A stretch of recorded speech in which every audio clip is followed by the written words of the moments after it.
Welcome to Advocacy in Motion. I'm your host, Tommy Finn, and we are here every week to give a vision and a voice to nonprofit organizations and individuals making a difference in our community.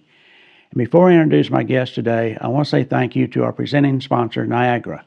Niagara has been with us since the beginning of our shows and will continue to help us sponsor and give a voice to nonprofit organizations going forward. If you don't know, Niagara is the leading manufacturer and distributor of water-saving plumbing products. Their new self-designed toilets save up to 60% of water, which means up to 60% of water cost. And that's important to everyone, but it's especially important to the nonprofit affordable housing programs they support, including the new Oaks project in Oak Cliff section of Dallas. Once again, I want to thank Niagara for their support, and we look forward to introducing even more nonprofits in the future. Today, I would like to introduce our guest, Kathleen LaValle. She is the president and CEO of CASA, Court-Appointed Special Advocacy. Welcome, Kathleen. Thank you so much for having us. I'm glad to hear you. And to Jana Brosin. Jana is a volunteer for CASA and has been for quite a while and brings special messages for us today. So thank you both for being with me. Kathleen, let's start with, tell us a little bit about the history of CASA and about your mission today. Sure. Dallas CASA is actually 43 years old. We were one of the first pilot programs to implement this model, court-appointed special advocates, that was started in Seattle back in the late 1970s and then was piloted in 3 cities around the nation, and Dallas is proud to be one of those cities. So we started out a long time ago and were able to replicate that model that Seattle had created. And the idea is that a judge who's making a decision about children who are in the child welfare system needs all the information he or she can gather so that they can make the very best decision for the child. And so the model involves a trained volunteer who's supervised by our program staff, who is appointed by the court and has several important roles as that child welfare case remains pending. All right. Now, you mentioned the volunteers, and Jana, you've been a volunteer for quite a while. And I noticed here that last year, over 1,300 volunteers served more than 2,600 children in the Dallas area alone. Tell us about the volunteers and their role and how you got involved. I became involved as a result of the Playhouses. Walking through NorthPark Center and just spotted the Playhouses, Googled Dallas CASA, and the rest is history, really. 10 years later, I'm an advocate, and I work with other events for Dallas CASA. It's one of the single best things I've ever done. It's very fulfilling.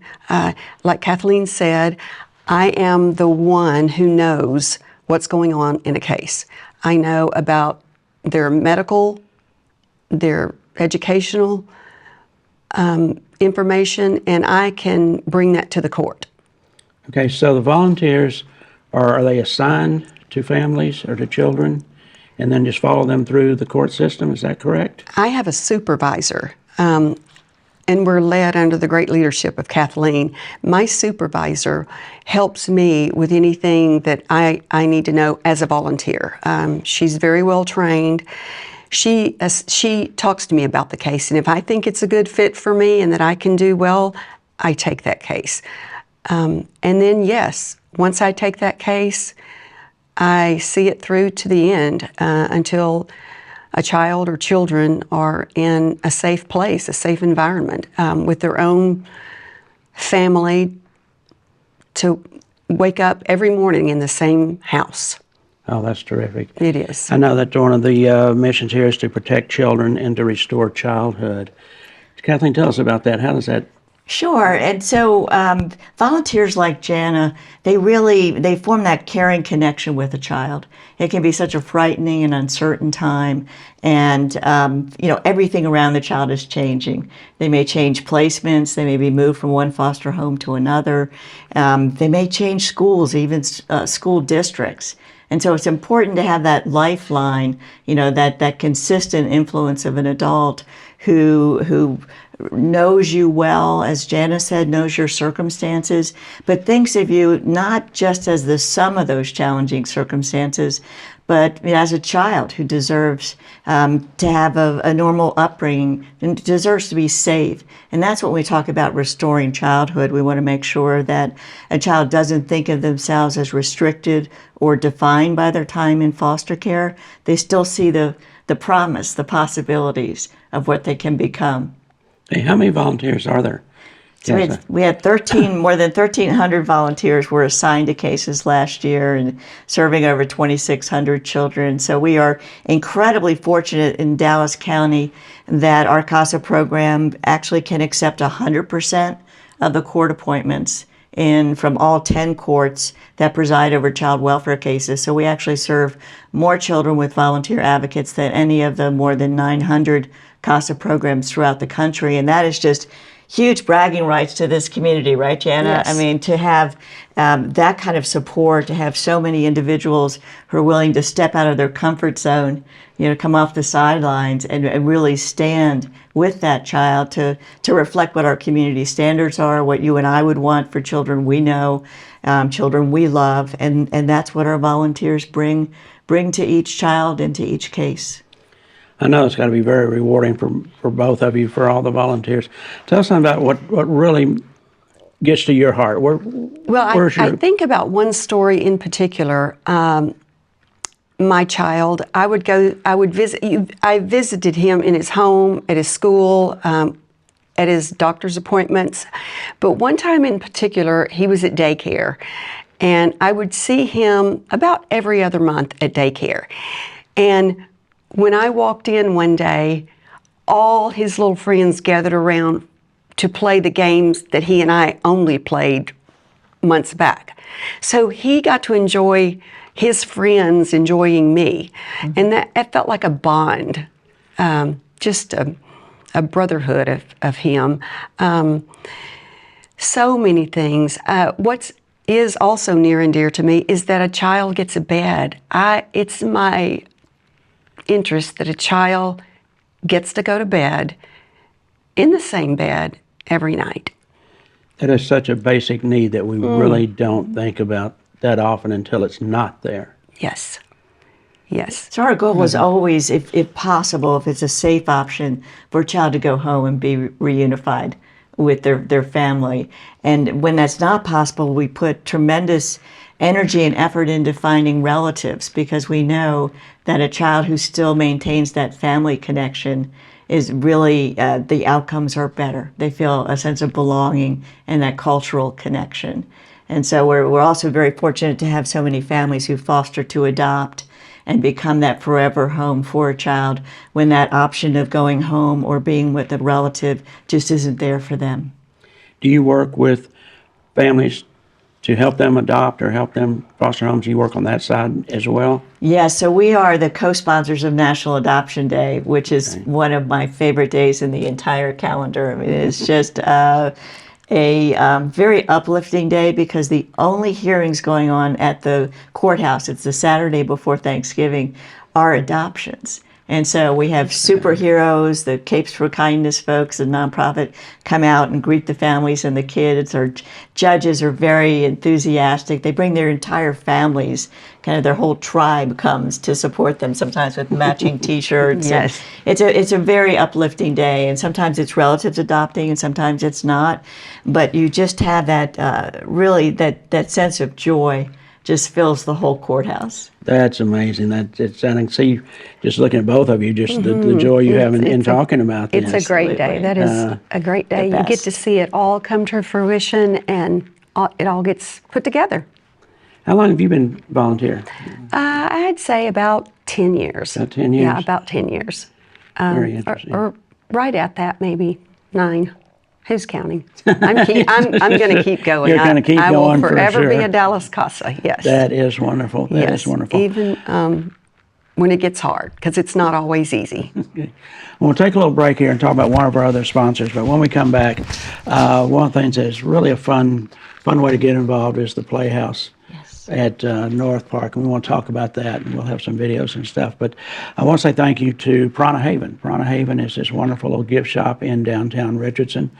Prana means life force in Sanskrit, and that's what you'll find down there, just a wonderful environment. They find free trade merchandise from villages, the local artists there, spiritual gifts, and on the fourth Saturday of every month, they hold a psychic fair. So you can go online at pranahaven.com to see all they do there, all the merchandise, and even to book psychic readings or attend the psychic fair. And if you go in and you see Alex, tell her dad said hello. This is a family affair down there. And if you hear the baby, tell her granddad said hello. We have a brand new child that'll soon be a shop baby. So tell him I said hi. So thank you, excuse me, to Prana Haven for being our sponsor and to supporting so many nonprofit organizations over the time with us. So thank you to them. As I mentioned, one of the fun ways to bring attention to the CASA mention and to raise fund is the annual Parade of Playhouses at NorthPark Mall. To start, tell us about that. I've got so much to speak to. So we love Parade of Playhouses. It's a 17-day event at NorthPark Center, and we are in our 27th year. So I tell you, this event, we receive more inquiries about becoming a CASA volunteer from this event than any other event we do all year long. And so it's very, very important to us. And we're so grateful to NorthPark Center because they have been our concierge, our home. You know, the center is like a gallery itself, and these playhouses are just displayed beautifully throughout the center. And what I love about playhouses is that, you know, we don't take photos of our children who are in foster care, you know, because of privacy reasons and because we never want to be exploiting children. And so the playhouses act as kind of a proxy for what we're about, and that's safety of children, that they have a safe, Jana was talking about, you know, they have that bed they can sleep in and that certainty and that consistency. And so the playhouses are a very fun way of bringing attention to a very serious topic. And so we just sell raffle tickets, just $5 a ticket, but it's really about bringing you into a connection with Dallas CASA and learning more about our mission. Okay, now that is at North Park, July 14th through the 30th. And Jenny, your husband, Mike, is also a volunteer at CASA, and he is the general manager partner of Crest Cadillac Infinity, and you are the sponsors of the parade. How'd you get involved, or how did Crest and Mike get involved in that? Well, I'm actually the volunteer. You're the volunteer. I'm the volunteer. Okay. And I came to volunteer because of the Parade of Playhouses. I saw them, and they are a visualization for a child. You know, when you see a playhouse, it's just seems like a little haven for a child. And because of that, I of course told Mike about it. And he was in a position with the dealerships to sponsor that. And it just became near and dear to him.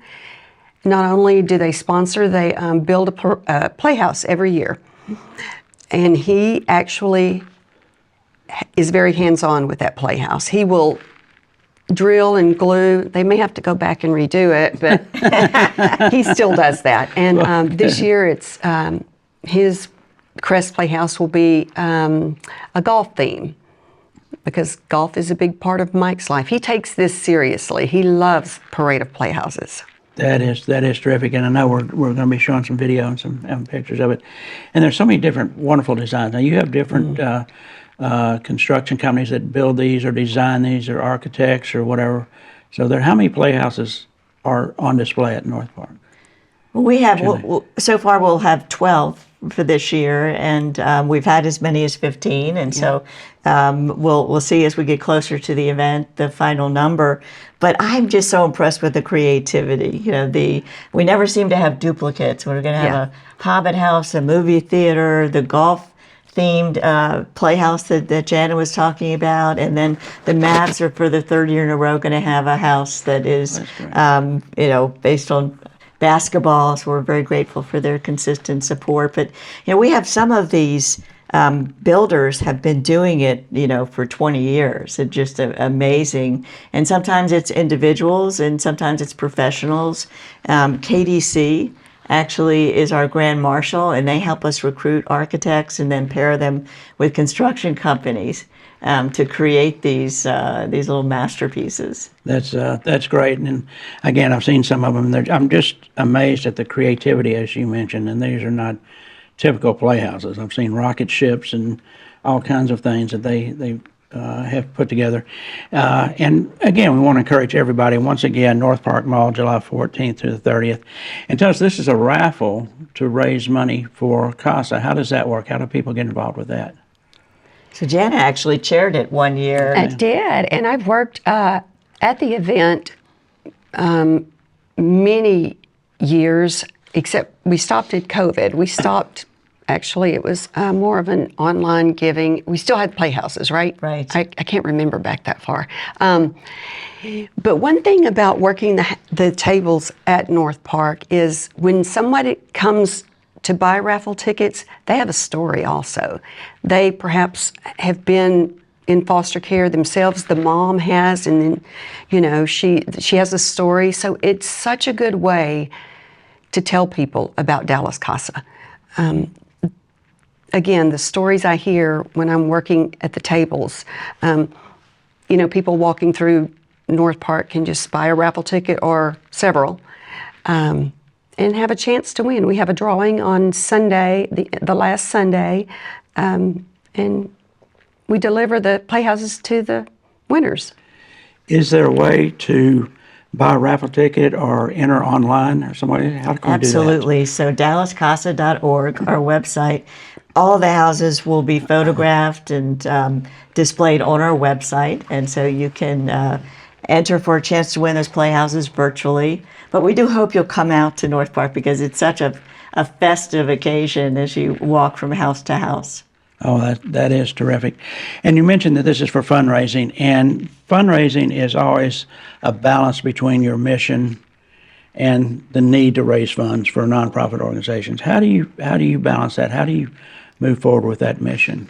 We're somewhat unique because our services are delivered by volunteers like Jana, who are on that front line, and then, supervised by our program staff. But because we have that need to constantly to replenish our volunteer ranks, we don't have a single event we do that is just for fundraising. We are always raising awareness of the important mission, because the way that individuals are drawn to this role, which is, these are ordinary people taking on an extraordinary responsibility. Mm-hmm. And the way they're attracted to it is to see someone and hear from someone who's actually done it, and to imagine themselves in that role. We have, most of our volunteers are full-time employed. We have a range of ages. We have as many 30-year-olds as we do 60 and above. So hearing about what this role has meant to the individuals, what kind of satisfaction they receive as a result of being in this role, I think that's really the best testimony we can give. And it's our best recruiting, really, strategy is to hear from people like Jana about how important the work is to them.